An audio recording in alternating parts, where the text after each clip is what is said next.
కేంద్రంలో ప్రభుత్వ ఏర్పాటు కోసం బీజేపీ వేగవంతంగా కసరత్తు చేస్తోంది. ఇందులో భాగంగా కాసేపట్లో ఢిల్లీలో బీజేపీ ఎన్డీఏ పార్లమెంటరీ పార్టీల సమావేశం జరగబోతోంది. ఈ మీటింగ్ కోసం బీజేపీ ఎన్డీఏ పక్ష ఎంపీలంతా ఢిల్లీ చేరుకున్నారు. ప్రస్తుతం ఢిల్లీలో ఉన్న Chandrababu, Pawan Kalyan NDA parliamentary party సమావేశంలో పాల్గొనబోతున్నారు. ముందుగా బీజేపీ ఎంపీలు, ఆ తర్వాత ఎన్డీఏ పక్ష సమావేశం జరుగుతుంది. ఇక ఉదయం 11 గంటలకు బీజేపీ పార్లమెంటరీ పార్టీ సమావేశం జరగనుంది. బీజేపీ లోక్సభ పక్ష నేతను ఎంపీలు ఎన్నుకోబోతున్నారు.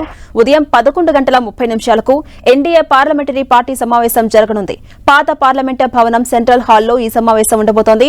ఈ సమావేశంలో ఎన్డీఏ పక్ష నేతగా నరేంద్ర మోదీని ఎంపీలు ఎన్నుకోబోతున్నారు. ఎన్డీఏ పక్ష నేతలను ఉద్దేశించి పార్లమెంట్ సెంట్రల్ హాల్లో మోదీ ప్రసంగించబోతున్నారు. అనంతరం ఇవాళ రాత్రి 7 గంటలకు రాష్ట్రపతిని కలవబోతున్న ఎన్డీఏ నేతలు ప్రభుత్వ ఏర్పాటుకు ఆహ్వానించాలని కోరబోతున్నారు. ఎన్డీఏ ఎంపీల సంతకాలతో కూడిన లేఖను వారు రాష్ట్రపతికి అందజేయబోతున్నారు.